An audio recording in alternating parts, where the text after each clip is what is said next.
start, Tori.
All right. Good afternoon, everybody. I'm Michelle Tomlinson, and I am so pleased to welcome you here to the Technology Improvements in Corrections Health, a presentation on the recent improvements that increase access to health as well as promote the safety and well-being of the officers, the practitioners, and the facility residents. With us here today, we have Doug Rowe, Justice and Public Safety Principal from Barry Dunn. As principal of Barry Dunn's Justice and Public Safety Practice, Doug has served in engagement and project management roles for several state and local technology initiatives across the country. Corrections projects include work in Maine, New Mexico, New Hampshire, Virginia, Alabama, Washington, and Vermont. Formerly a small business owner, Doug has 39 years of IT experience spanning disciplines from project management to quality assurance and curriculum development. 20 of those years were spent in the area of criminal justice and corrections technology, where he supported state and local government agencies in the justice and public safety domain. Doug is also a member of Barry Dunn's Recovery Advisory Team. We also have with us Corey Colvin.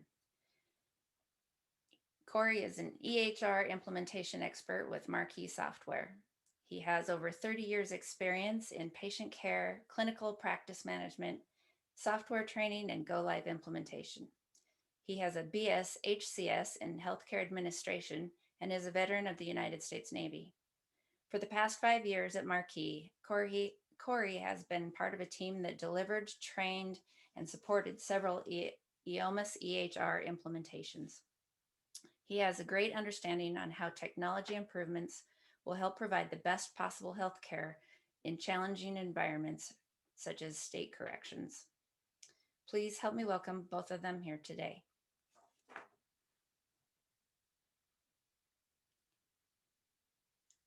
I'll just put in a quick reminder to put in your questions in the Q&A box down at the bottom of your screen. All right. Thank you, Doug. Thank you, Michelle. Good afternoon, everybody. As Michelle mentioned, my name is Doug Rowe, and I am with Barry Dunn's Government Consulting Group. I lead the Justice and Public Safety practice there. With me is Corey Colvin, and we're taking a couple of different tacks at addressing these technology improvement issues within corrections health. The tack I'm going to take in the next several slides talks about the use of telehealth technology and some of the business process and change management aspects of incorporating telehealth into your overall health practices. And then Corey's going to talk a little bit more about leveraging their technology at Marquee to also support health practices. So Michelle, if you would mind going to slide, I think it's 4.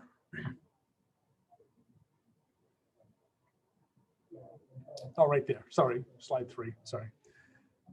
And so again, just some of the lessons from the pandemic. One of the things I wanted to mention early on, and Michelle's got a poll that she's going to put up in just a moment. But before we do that, in researching and preparing for this presentation, one of the things I did was reach out to current and previous Department of Corrections clients to ask them about their experience with telehealth pre-pandemic and post-pandemic. And so my 20 or so minutes of this afternoon's meeting is really to describe to you, to report out on the findings that came out of that research. The research was largely driven from the interviews that I conducted with health practitioners and administrators, as well as correctional officers across those departments of corrections. And for those that participated in that, I just want to thank you very much for assisting in that.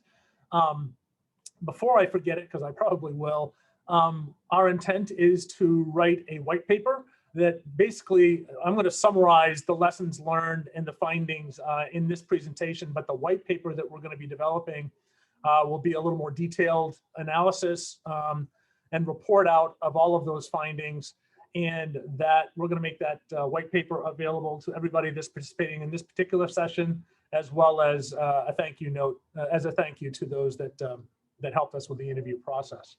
So just from before we get to the poll, some of the lessons that we learned relative to telehealth in the pandemic. I think we all asked ourselves the question: is this a new thing? Is this just an accelerated thing? To what extent did we use telehealth prior to the pandemic? Did the pandemic drive our use of telehealth and accelerate it, or was it something that was on our plan anyway? So we'll talk a little bit more about that in detail as we move forward. Throughout the pandemic, we always think within the Department of Corrections, we think about safety of the officers, safety of the offenders, safety of staff. The pandemic added a new really definition of the word safety, and that is safety of all of those stakeholders, but safe from the pandemic, safe from catching COVID-19. So again, I want to talk about that in the context of telehealth.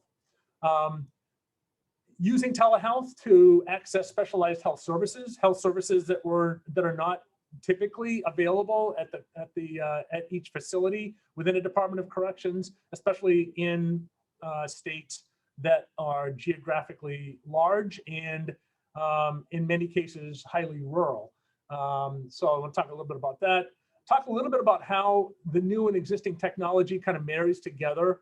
For telehealth, it was interesting that much of the same technology that we're using here today is the same technology that many of the practitioners used in exercising telehealth at the facilities. What we found was there wasn't a lot of new technology. And candidly, when I walked into this research exercise, I expected there to be some report out of some new technologies that they were being, like diagnostic technology or something like that. We didn't see much if any of that. So that was an interesting finding of ours. Definitely changing the way we work. And so the last 2 bullets kind of go hand in glove. All of our work changed during the pandemic. And of course, those of health practitioners, that changed as well. Telehealth assisted with that. And the question really is, will we ever go back to pre-pandemic procedures and processes, especially related to providing health services to the offenders, or will we continue to use technology to support, to support those health practices? So I'm just going to pause there for a minute. Michelle has a polling question that she wants to pop up on the screen. Take a couple of seconds to respond to that, and then we'll move forward.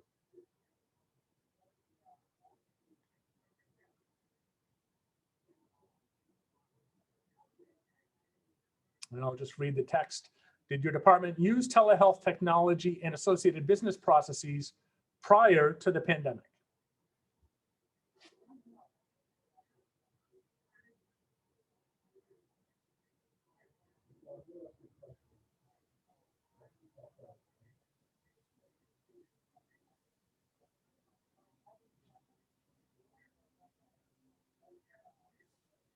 We're almost at 50% voting.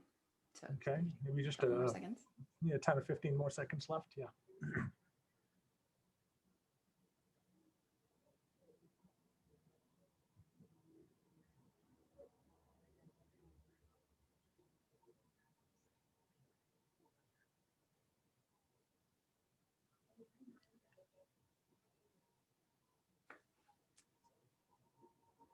Okay. It's been 1 minute, so Go ahead, Michelle. Yeah, thank you.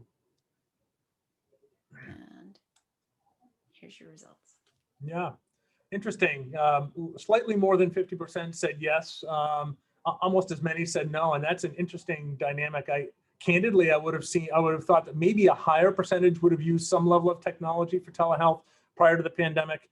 An interesting follow-up question, which I don't have here in a poll, which I'd love to chat with you about later, is, what about during the pandemic? For those that were not using technology, that 43%, did you pivot and start to use telehealth technology during the pandemic? But so, okay, we can close that, Michelle, and we'll go on to the next slide.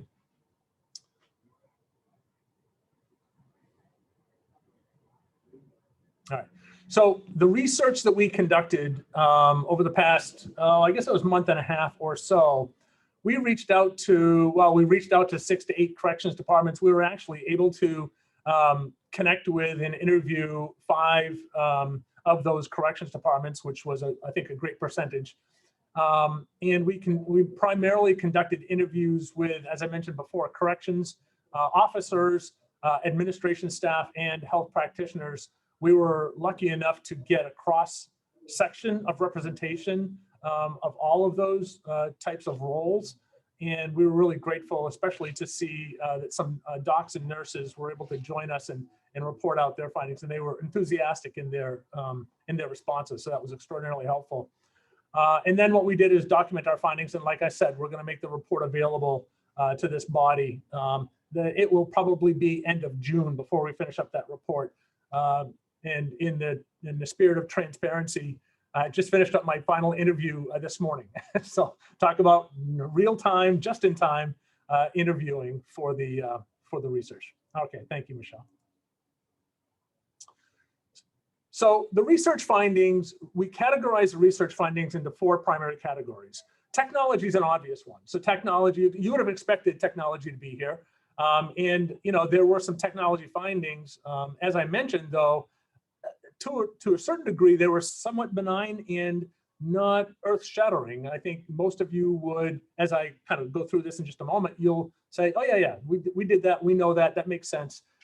There's not a lot of earth-shattering technology that we found in use prior to the pandemic and even during the pandemic.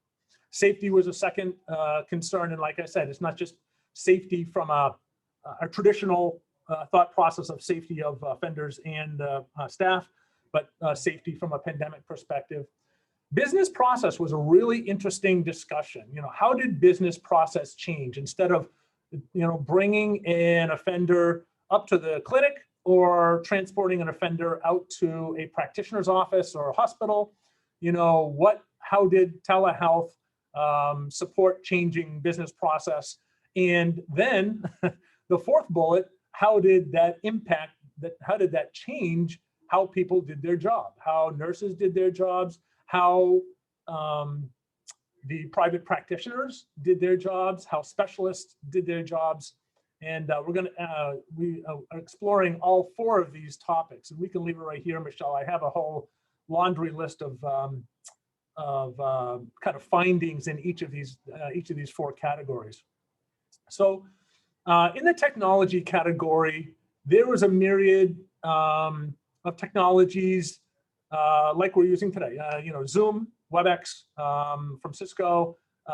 We saw some people were using Teams, and interesting that the same technologies that were used for us to kind of do our regular meetings like we all did for the past 16, 17 months were technologies that were used for telehealth. Interestingly enough, there was one that I interviewed that obviously cameras and video technology, laptops, desktops, in some cases large screen monitors were acquired. Some using COVID relief funds, others just using kind of capital funds to acquire this technology. One correctional department indicated that they actually purchased cameras for the outside providers. So the outside providers did not have the cameras. They had laptops, they had desktops, but they didn't have camera technology or good camera technology. And so they provided cameras to the providers that they were typically utilizing to provide services. None of you are going to find this to be surprising, but one of the major barriers to rolling out and leveraging technology for telehealth was the lack of Wi-Fi and or the lack of internet cable drops, in the facilities. The bricks and mortar, especially in aging facilities, was an issue. Wi-Fi is not tenable in some areas of the facilities from a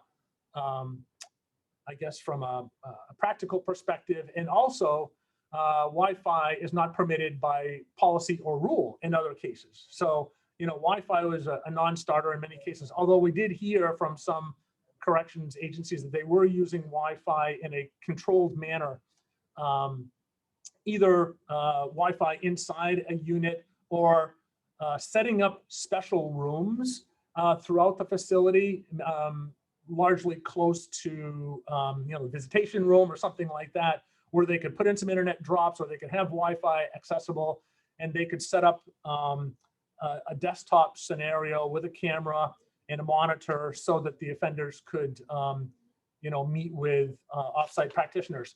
Now, what was interesting about that dynamic is those rooms were pretty easy to set up. The challenge with the rooms was scheduling them. There were so few of them, and one of the advantages, and I'll talk about this a little bit later as well, but one of the advantages of telehealth is that theoretically you can increase the number of encounters per day from maybe 2 or 3 or 4 encounters today, if you're using a standard clinical scenario, maybe to 10 encounters, just as an example, right? And so now scheduling 10 encounters into this room is in and of itself not a major challenge, especially if the encounters are 15 or 20 minutes a piece, and you put a little bit of time in between them. The biggest challenge that was reported to us regarding these rooms was that they would schedule an encounter with an outside provider. They would bring the offender into the room, get them settled in, and then the outside provider, as all of us have experienced, may be backlogged a little bit, right? And especially later in the afternoon, they may be 20, 25, 30 minutes, maybe an hour behind schedule, to meet their patients. And so an offender who's sitting there for half an hour may not have the opportunity to meet with that provider because there's somebody else coming into that room in 3 or 4 minutes. So there's always a scheduling challenge in terms of meeting with the providers. That was not a technical challenge. That was absolutely a business process challenge.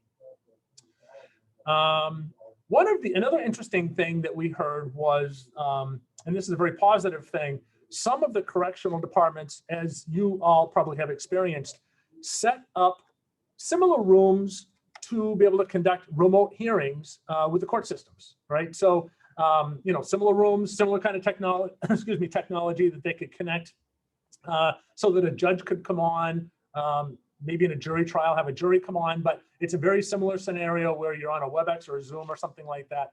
And so being creative, a couple of the corrections agencies actually utilize that room to be more of a teleconnect room than simply a court hearing room or a telehealth room. It was the teleconnect room where an offender could be brought for any number of different types of hearings, and not the least of which could be probation or parole hearings as well. So, it could be internal hearings, it could be court hearings, it could be, for health reasons. Not much use of diagnostic equipment. So I mentioned this a little bit earlier. It's a computer, it's a monitor, it's a laptop, it's a keyboard, it's a camera. Surprisingly, there wasn't a lot of diagnostic equipment on the offender side. Although there might have been a health practitioner sitting beside the offender during the encounter, he or she would have to have the diagnostic equipment separate and not connected to the desktop or the laptop. So there was no real-time, kind of interface, if you will, between the diagnostic equipment and the telehealth technology, and then ultimately the EHR and/or offender management system that might be used in that situation. And then the only other thing we heard was around technology was that, in fact, one DOC told us they bought a lot of telehealth equipment, but they didn't have, but it was cost prohibitive for them to install it and use it and pay for it on an ongoing operational basis. So they had the capital funds to pay for the equipment. They didn't have the operational funds to run the equipment. And so unfortunately, that equipment was sitting in a closet and is still sitting in a closet. So that was an interesting thing. So the lesson learned there is, make sure that your clinical processes are driving the need for the equipment, and not just go buy a bunch of equipment with the hope that you can then fit that into your, your clinical or your diagnostic needs. So it's kind of a high level about the technology findings, and I'm sure I've missed a few key items, and certainly don't hesitate to ask questions afterwards on this. Safety, I mentioned the scheduling issues. That was a safety issue, as well as offenders are passing each other in the hall and trying to, they're queuing up offenders while the offenders are waiting for providers to meet with them. One of the interesting things was keyboards and mice, in making sure that the offenders don't gain access to controlling the equipment while they're in the room. So having either an officer in the room with them, a health practitioner in the room with them, or having a health practitioner just sitting outside the wall with a pane glass in between them, and having the health practitioner driving the keyboard and the mouse while the offender is sitting in front of the monitor. So there's all sorts of machinations around that, but that is a security issue. Obviously, we don't want the offenders to gain access to the outside world. HIPAA is always a concern, and that's really safety of the data, not safety of the individuals necessarily, although that could turn into that. Safety of the offenders and of the public for transports. Now, this is kind of a little bit of a, in the non-telehealth world, transporting offenders usually takes two officers. There's transport costs, and so there's really telehealth could really save in the transport costs. From a safety perspective, they don't have to go outside of the walls, so that means that it's a safer environment. They're still inside the walls while they're being treated or at least diagnosed. Specialists can gain access to the offenders without needing to come on site, or even if they are on site. And there were some scenarios in which the telehealth was used inside the same walls, but not inside the same room, if that makes sense, right? So the specialist was not physically in the same room as the offender, but they happened to be in the same facility, or could be in the same facility. So telehealth was being used inter-facility and intra-facility. And then some additional safety items. One was about the value of telehealth, minimizing the need for additional extraneous tests that really may not be needed. And Where they may have been ordered in a non-pandemic or a non-telehealth world. But with telehealth, you can gain easy access to a specialist or a second opinion. And based on a specialist or a second opinion, it's likely that you may not need those follow-up tests. One thing I found additionally about safety and HIPAA is that in the paper records world, there was a lot of faxing going on of paper records in the old world, meaning, faxing over to the provider. And in this telehealth world, there was no need to fax records to anybody. On the business process side, one of the interesting dynamics was that even though there was a cost savings and a safety component for not having the offenders go off-site, what that ended up resulting in, though, was a lot of nurses and other health practitioners having to be directly involved with the telehealth engagement or encounter when they weren't typically involved. Usually they would send them off to go see the dermatologist, for example, right? And now they don't have to. The dermatologist can come in through telehealth. But what that ended up resulting in is an increase in need for nurses or other healthcare practitioners to be with the offender during the encounter, where that didn't have to occur before.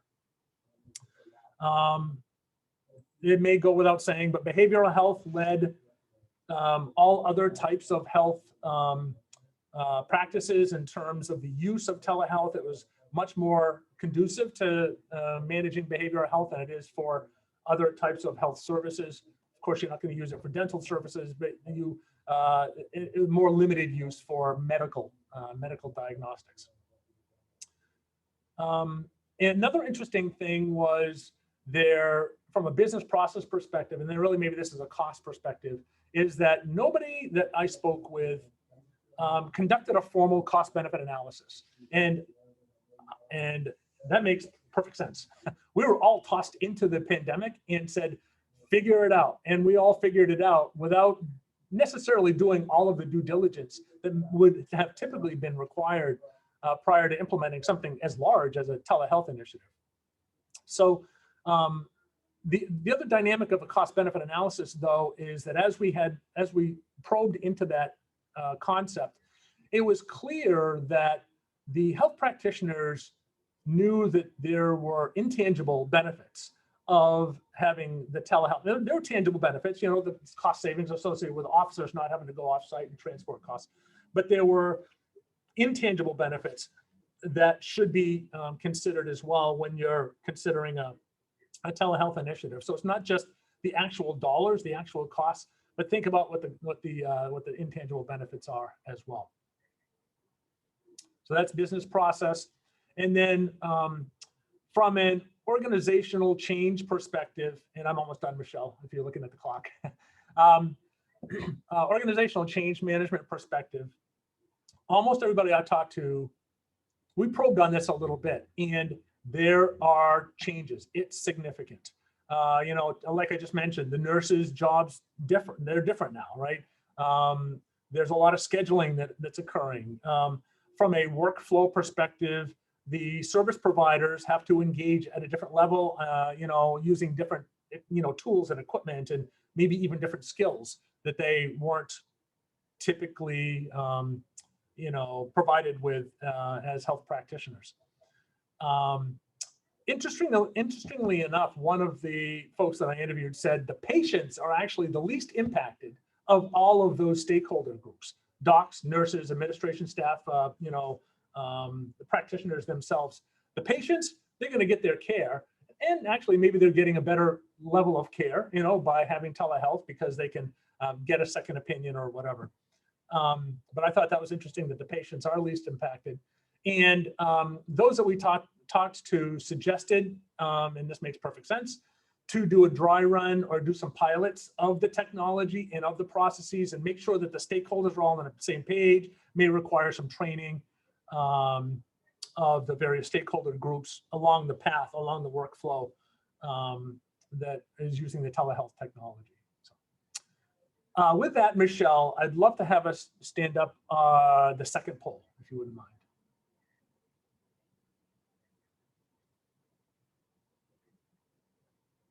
So here we have the 5 items, the 4 items I just talked to plus cost, and asking which of the following are the biggest barriers to advancing telehealth in your department.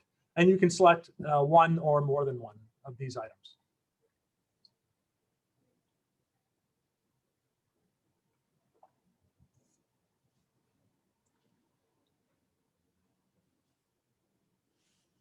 Hey, Doug, while they're filling this out, can you tell me what the difference is between e-consult and telehealth?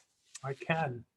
So when we were having this discussion with one of the practitioners yesterday, she brought up the yesterday I guess it was brought up the concept of e-consult, and she said it's not telehealth. And so I was trying to understand kind of what that meant. And this was a new concept for me, candidly. Many of you may already know this, but the way she described it is telehealth is typically there's the patient and somebody on the other end of the technology, a specialist or another general practitioner or someone that's not physically there in the room with the patient, and they're diagnosing the patient or having an encounter with the patient directly. E-consult is a little different than that. E-consult is that the primary care provider is in the facility treating the patient as they normally would, probably covered with PPE, but there's an issue that primary care consultant or physician wanted to get additional information on, a consult on. They would use a telehealth type of tool set to consult with specialists or get a second opinion outside the walls. And so that e-consult is really healthcare practitioner to healthcare practitioner, where telehealth was defined to me as practitioner to or healthcare professional to the patient. Awesome. Thank you. Thank you. All right, I'm going to end the polling. Okay. Share the results. Yeah, cost is a big one. I was very interested to see organizational change management up there, along with technology. The business process issues are not surprising, but I guess I'm encouraged that there's such a focus on organizational change management, because when business process changes occur, using enabling technology to support those business processes, we often forget to focus on the people, what their jobs are and the impact on their jobs. Of course, cost is always going to be a barrier, and we need to have a myopic focus on that. But secondarily, focusing on organizational change management to support the enabling technology that's supporting the business process is paramount. So this is really terrific. Safety is not a minor issue, obviously, but in this particular polling question, I would say that the safety issues are mitigated largely by having separate rooms, by having plexiglass, by doing things remotely, by using a secure network so that HIPAA-related data can be transferred securely. Those are all solvable or already solved issues. So thank you for that poll. So on the final slide, Michelle, it's just a summary, and basically it's the 4 things that I've already talked about, which is technology, safety, the business process change, and organizational change. As you didn't see 0% on the safety, right? So safety still has some. You need to focus some on that. So it's really some combination of all 4 of these things need to be considered as we think about implementing a telehealth protocol, if you will, in our environments. I did hear resoundingly that yes, the pandemic drove an acceleration of telehealth, but no, we are nowhere near being close to finalizing our kind of really maturity level 5, if you will, telehealth initiative inside the Departments of Corrections. So I'm going to pause. I think, Michelle, I see maybe one chat, but we're going to take some questions at the end after Corey's done. I didn't want to encroach on his time. Yes. I'll turn it over to you, Corey. Thank you. All right, awesome. Thank you. Great job, Doug. Good afternoon, everyone. My name is Corey Coleman. I'm the Clinical Business Analyst and Training Manager for Marquee. And Today, we'll be discussing how our technology has supported correctional healthcare, especially now with the pandemic going on. So this slide will address stabilization and changes in corrections health. The first one starting is COVID-19 testing. So we've really had to make sure that COVID-19 results are coming back in to individual offender records, and also that the facilities can see those results. So if they needed to expedite any kind of clinical intervention, that they could. Another change that we've had to make is vaccinations and the facility reporting associated with that.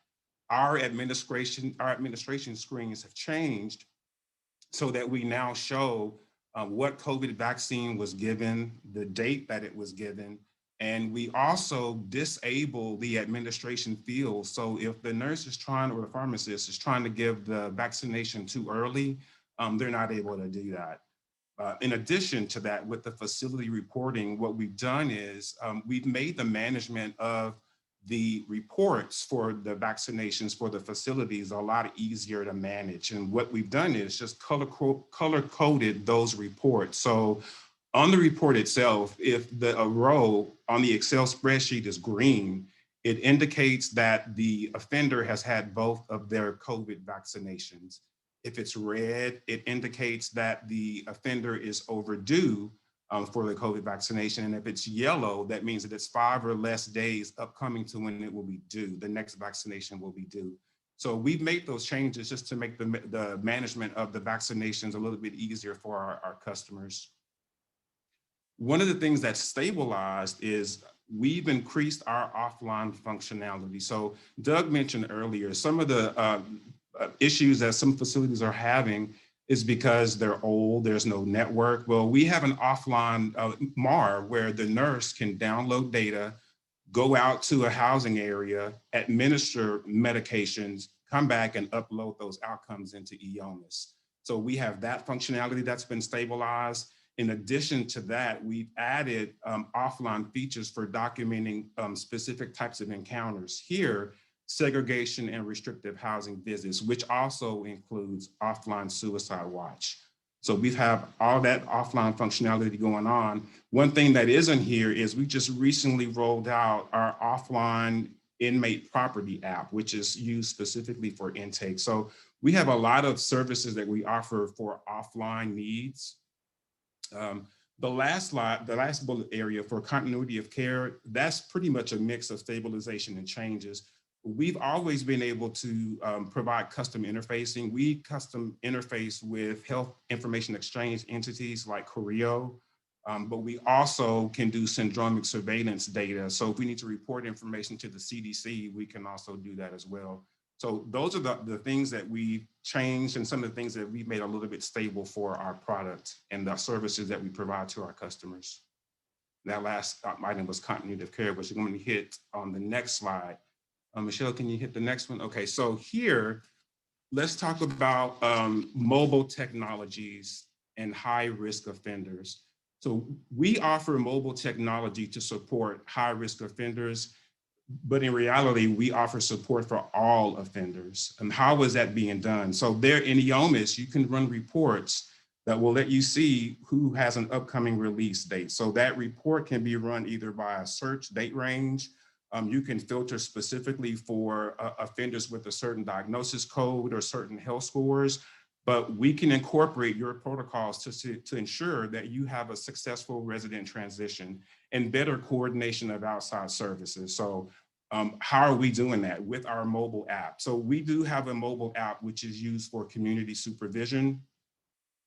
How is it used? It uses face and voice recognition to let the offender log into the application itself. So it does that. And it does 4 things too. It also reminds the inmate or the offender to pay their supervision fees. And it also allows the ability for them to pay it using their phone. It sends appointment updates or appointment reminders. It also lets the parolee know if there's been a change in their probation officer. And there's also GPS tracking associated with it. And I'll go into a little bit more detail about that here in just a second. So that's all in the coordination of outside services. Medication and other clinical follow-up, this is where a lot of mobile apps are really falling down. What happens is, as you all know, when an offender is getting ready to get out of prison, they may or may not be on medications, or they may or may not have a referral for other services that they need to have. So with meds, you may have patients that are on mental health meds, and they may get a certain number of days supply, 30. If it's a regular medication, there may be 7 or 10. So the mobile app should incorporate all of those continuity of care services. So sending alerts to let them know their medication needs to be refilled, or did you follow up with your mental health provider on the outside? Those are things that we need to do to really to enforce continuity of care. So that's what's happening with our mobile app. We also have support group. Well, the next bullet item: support groups to reduce recidivism.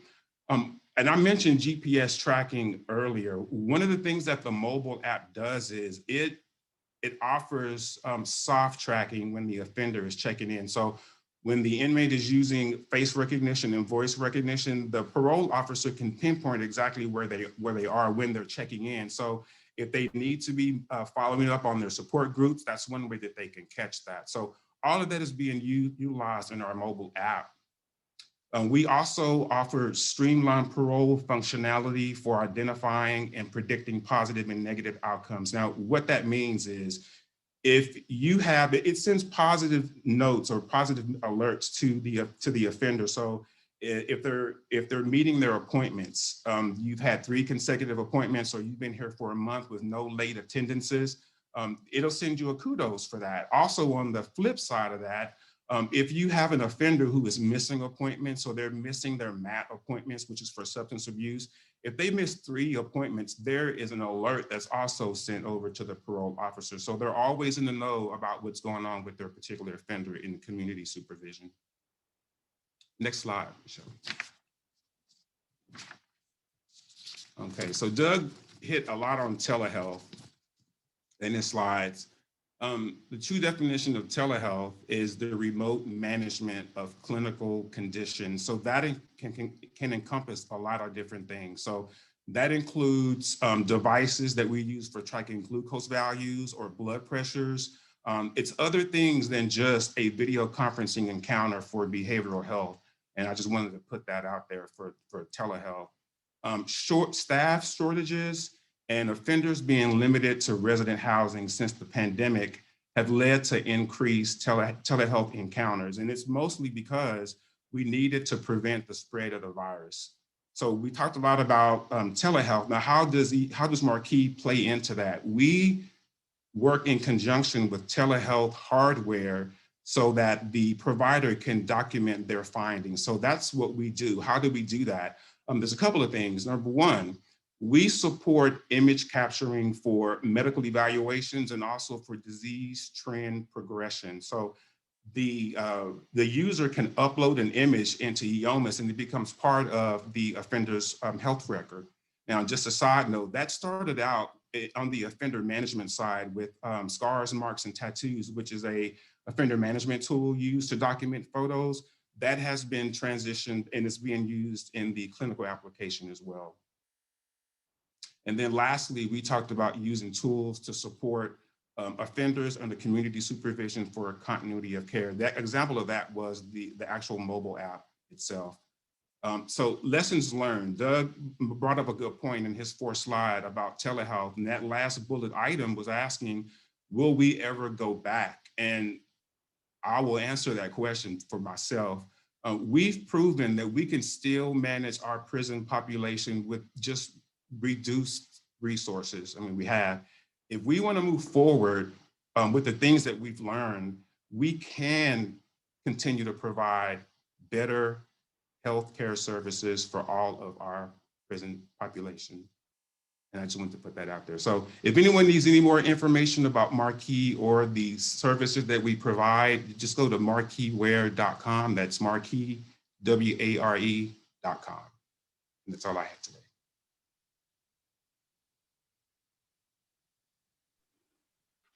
All right, thanks, Doug. Thanks, Corey. You're welcome. I do not have the one Q&A up there says welcome. So when I ask them to help welcome you, that's what it says. There aren't any other Q&A questions in there yet, but I have a couple. Corey, how do you make sure an offender has a phone and that the app is installed? How does that process work? Well, the thing is that they don't have to have a phone. So if the community supervision is being done the old traditional way, it's just optional for the inmate, for the offender. So if they don't have a phone or they don't have that technology, it's going to be the old way: ding dong, knock on the door, or I'm meeting you for your follow-up community supervision visit. Thank you. And Doug, in all of your interviews, did you get a sense of where people were spending their money on the technologies? Were they mostly spending their money on? Yeah, I think my sense is the money's being spent primarily on infrastructure, setting up those rooms that I mentioned earlier, those private rooms, making sure that there's, sufficient technology and sufficient interconnectedness, if you will, the internet, access to the internet, access to Wi-Fi or whatever it might be, increased security. In some cases, they are going back to some of the things that Corey was, kind of alluding to. In some cases, they're using tablets or other technologies and investing in that in the units. So, of course, that's a much bigger investment than just setting up some Zoom rooms, if you will, out near the visitation area. And that, those that are more along the kind of 3 to 4 level maturity on a maturity scale with telehealth are probably using that technology. We talked a little bit about providing health services to those in the units without offenders having to come out to the clinic. So for example, offenders that are locked down 23 hours a day. And although some corrections departments, and this is a very interesting discussion, some corrections departments suggested that using that 1 hour or even extending beyond that 1 hour for them to go to the clinic to have a health visit is actually beneficial to their mental health. They're getting out for just a little bit longer. Other correctional facilities take a slightly different tack, and they use the tablets to allow or enable the offenders to bring those tablets into their cells to conduct private health encounters at the cell, in the cells. And of course, those tablets must be locked down to only interact with the centralized, the Wi-Fi that's in the centralized unit area. All right, I have a couple more questions now. For Doug, do you have a sense of from your interviews how staff changes increase in admin overhead were managed to meet the new needs based on COVID cases occurring within the facilities and other business process changes that occurred at the same time? Not really. I didn't ask those questions specifically. I can tell you that with the shifting dynamic from needing officers to transport versus needing nurses or some other health professional to sit with the offender, that increase in the need for those practitioners was a bit of an aha moment, a little bit of a kind of a surprise for those folks. So that was not planned. Meaning they didn't plan for fewer corrections officers and more nurses. That dynamic didn't occur. Although now the lesson is learned, and that would likely need to occur if they were moving forward with telehealth. But those impacted by the pandemic, those that got COVID and could not work and then had to be backfilled, we didn't have any of those conversations. I will tell you though that I was a little surprised. I was thinking that even with the pandemic, there would have been more use of telehealth inside the facility, from room to room inside the facility, maybe from, like I said, like the visitation room to the clinic, but not physically together. And the response was much like in other practices, private practices in hospitals and other areas. They just increased PPE and went in and did their job. So it was a little amazing, actually. All right, thank you. This one is, don't many of the offline features violate state security practices for storing data on devices away from the protected central systems? This is Corey. I can answer that. So we work with our vendors to understand what are their protocols for handling information that way. I know when the administrations are uploaded into EOMIS, they are no longer on the device, but we also have to account for scenarios when someone did an administration offline and they didn't upload that information into EOMIS. And in those situations, the customer put business rules in place that said after so many hours or whatever specified elapsed time that it would just dump the data off of it, so it would kill it. So that's how most of those are being managed right now. How does a customer want to deal with their data being either not uploaded or they just it's sitting on a device? What do we need to do with the data? So we're pretty good at following, the needs of the customer and what they want to do with handling their offline data. Got it. Thank you. Hmm. We have another one. From your interviews, are you seeing behavioral health, telehealth, or other services with community corrections, or only with incarcerated individuals? Yeah, thanks for tossing that little softball to me there, Lucas. This is really a continuity of care question, right? Thinking about using telehealth and getting used to the business process of using telehealth while an offender may be incarcerated, and then extending that out into the community when he or she is released into the community on probation or parole. Although I didn't hear a lot about probation officers and parole officers using telehealth for that purpose. What I did hear is that the healthcare practitioners in the community are more used to using telehealth and were encouraged to and maybe more comfortable with using telehealth for that community supervised population. But again, very anecdotal at this point. All right, I have another one for you. For either Doug or Corey, can health professionals provide services across state lines with state license requirements? I can take a quick stab at that. From what I heard, I'm not a health professional, but some of the agencies that I talked with actually do acquire services from health practitioners that are outside the state lines, over the state lines, especially those that are in rural scenarios. So as long as what I've been told, and again, I'm not a professional on this, they can, as long as the credentials are valid in those states. That is true. So it depends on what type of services that they're providing and what type of provider they are. But for the most part, you have to be licensed to work in that state. All right, thank you. I don't have any more questions in the Q&A box right now. So I'd like to thank our speakers, Corey and Doug, and thank all of our attendees, and thank you for your questions and helping further this discussion. You guys have a great afternoon, evening, night.